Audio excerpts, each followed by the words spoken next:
What's up, guys? Welcome back to another episode of KozMatt's Wrestling Recap. With WrestleMania less than 2 weeks away, Monday Night Raw delivered a jam-packed show, kicking off hot, bringing Adam Pearce out to the ring, welcoming the three women that won a challenge for that world championship down to the ring. What did you think about the show, Matthew?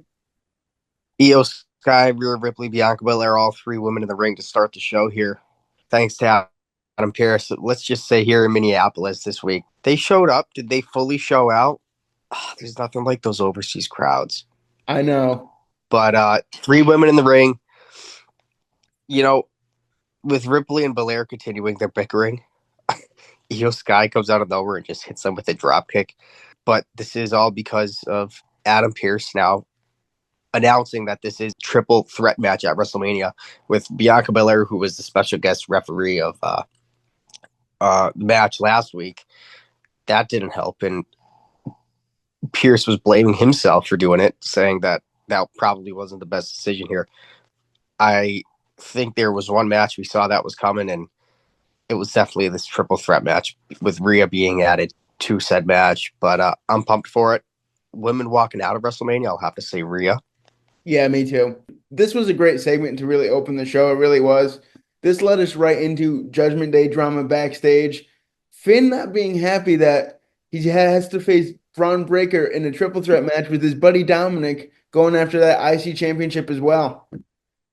Funny stuff here, and especially we're going to see Dominic Mysterio take on Penta a little bit later tonight. Can Dominic do it alone? But they're going to tease something sooner than later with Dominic and Finn Balor breaking our apart fully. I'll tell you, WrestleMania is going to be that time. But what do we get next? Women's Intercontinental Championship match, Bayley versus Lyra. Did we expect Bayley to take the W tonight? I You did not. know, I felt like WWE maybe would have pulled the trigger on it, but I just don't see the reason for it. This kind of boiled over with some frustration, and she took a loss with Valkyria, rolling her up, retaining that Intercontinental title. I think it was a good call. Oh yeah, for sure. Bayley is a credible challenger for Lyra to build up her championship status. That's for sure. And you know what? This led us right into some awesome tag team action with LWO taking on American Made with their team, of course, championed with El Grande de Americano. What a match. Chad Gable, Kyle. Oh boy. So you're basically Pat McAfee on Michael Cole in the situation. McAfee pretends that El Grande Americano is not Chad Gable. It's just a completely different person. And then you got Michael Cole who's breaking the news saying, "You're an idiot, Pat. That's Chad Gable." So of course you kind of get them the best of both worlds there. But LWO, they weren't victorious tonight. I think it was the right call here. What ended up happening is Chad Gable received a piece of metal, like a small little half-inch metal sliver to slip into Gable's mask to Yeah. use the headbutt Rey Mysterio, who was ringside, ended up, getting a pinfall victory here with all the chaos. Let's just talk about what we're getting at WrestleMania with Rey Mysterio demanding a match with Chad Gable. No, no, it was El Grande de Americano. Let's get it Okay, Michael Cole. Thanks, dude. What are we going to get at WrestleMania? El Grande Americano versus Rey Mysterio. Rey Mysterio was firm on having a match at WrestleMania Yes. with El Grande Americano. Are you happy? Yes. Thanks to Adam Pearce giving it the A-OK. It's fully official. Crowd loves it, and I think come WrestleMania, I think they're going to be behind El Grande Americano. Yes, sir. You and me It's and gonna be absolutely chaotic. But what we get next is Gunther out making his way to the ring, standing tall on that announcer's table, just like the heel that he is, trying to connect with the crowd, but they're not having it. Jey Uso comes out. This dude's all business, no yeet shirt, no yeeting. Uso basically recalling that he had to call his mother about what happened to Jimmy last week. He's not in a laughing mood. He's not in a yeeting mood. And he wants the Lord to forgive him for what he is going to become come WrestleMania. And I think this is what we needed from Jey Uso tonight or this week. And I'll tell you, it just completely upped the stakes come WrestleMania because now Gunther looks scared. I'll be honest with you. You can say that. Jey isn't messing around, but they're going to pull the trigger on Jey come WrestleMania, and I am here for it. You and me both. This was exactly what we needed from Jay. Exactly what you said. This was a heartfelt promo, made it feel very real, very personal. And Gunther honestly looked a little bit afraid in there. I'm going to say it. You know Well, what? I'm here for it. we're going to get what we want, and we're going to get Jey Uso as the new World Heavyweight Champion. Moving forward, New Day versus War Raiders Tag Team Championship match. This was a good match. What ended up happening here is New Day defeats War Raiders via DQ when Ivar blasts Woods with a chair. It was a referee mix-up here. It's just the heel tactics of the New Day making it look like the War Raiders hit him with a steel chair. But let's just say Jamie Noble and Petey Williams, the producers in WWE, rushed the ring when Ivar blasts Xavier Woods with a steel chair before everything else could just absolutely ensue chaos. This was a good little hype up with the New Day and War Raiders, even though we got a fishy finish. Oh, yeah, dude. There's nothing fishy about what happened next. Dominic Mysterio getting Oh, booed dude. out of the building, taking on Penta. Great back and forth match, really was. Penta just looking absolutely incredible in the ring. He hasn't missed a step since he made his debut. I'm just gonna say, great signing by Triple H.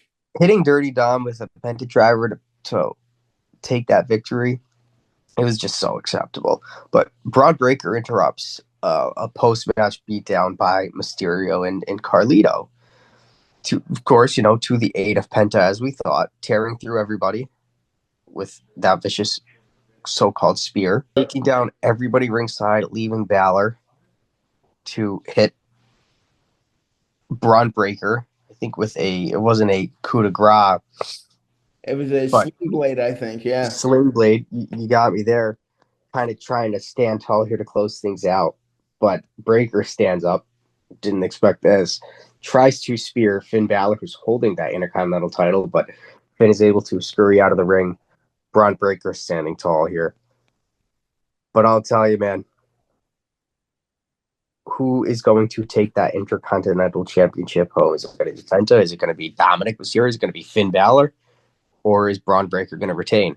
I think we're going to see some, mix up here with Dom and Finn come WrestleMania. Hopefully, they'll fully indulge us with the breakup of the Judgment Day, and I think they're going to give the title to Penta. You know what? My heart is saying Penta, but my head is saying Dominic Mysterio. Dominic, yep, I know it. Just, putting that knife in Finn Balor's back even further. Liv is stirring it up, man, and this would just be the icing on the cake. Are we going to see a Demon Finn anytime soon? Because they're ensuing a Finn turn, but is it going to be Dominic that actually turns somewhat on Finn? Oh And boy. he's going to take the title. But we'll have to see come WrestleMania. It's definitely, one of the most unpredictable WrestleManias, but now we're starting to get those last minute matches added to the show. Let's talk about the thing that closed the show last. Paul Heyman, making his intentions clear after what happened on Friday Night SmackDown. Seth Rollins coming out, spitting some truth on CM Punk, saying that, CM Punk wasn't the first choice to be in the War Games match. He was the last choice because Seth didn't want to be in it. And him and Seth were just having an honest conversation. Paul looked like he was going to get stomped for a second. I was really hyped for that. And CM Punk came to the rescue. Yeah, CM Punk came to make the save. It wasn't Roman Reigns. It was CM Punk that made the save. Now, let's not forget about this. Rollins went to go stomp Paul Heyman, who was looking over a CM Punk. And Heyman was able to move out of the way a little bit. Rollins never went through with that finisher. And Rollins looks at Paul Heyman, ends the show saying, "Now you owe me a favor." And, well, this is Ugh. this is the close to the curtain here. What is the favor now that Paul Heyman owes Seth Rollins? But let's just talk about the truth behind Rollins' promo this week on Raw, that CM Punk is using Paul for a favor, and, well, Roman's using Paul for, as Seth said, polishing up his shoes. So are we going to get a nonchalant no go for Punk and Roman at Mania with Paul Heyman? Is Paul going to join the dark side here and go with Seth Rollins? Uh, Not really the dark side, but I think that's something we could see coming. But I doubt they'll pull the trigger on that. But I think we're going to get CM Punk and Paul Heyman. Punk's going to win the match, and it's going to rub it in Roman's face, and I'm here for it. so many questions to be answered. With WrestleMania less than 2 weeks away, they still have some stops they need to pull out as to who Randy Orton's WrestleMania opponent is going to be with KO's injury. We'll have to wait and see on that. Just overall, with all the chaos that's happening on both Raw and SmackDown, so many things to be figured out in 2 short weeks, and I'm here for it. Let us know what you guys thought about the show. Always like, comment, subscribe, and we will see you guys next time. Until then, peace out. This has been KozMatt. Thanks for watching.